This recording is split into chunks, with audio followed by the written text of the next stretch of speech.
desisyon. Ang bawat hakbang may kaakibat na rason. Sa tama ba tayo o sa mali ang hantong?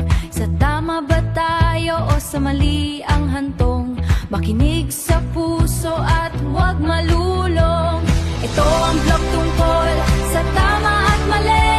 Liwanag sa dilim, huwag magmadali. Boses ng konsensya, dapat hindi bumabali. Sa dulo ng daan, tayo ang magwawawagin.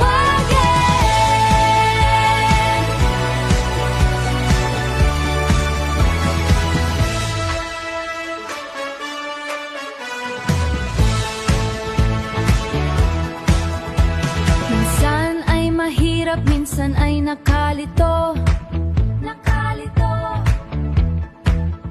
Ngunit ang katotohanan ay naririto.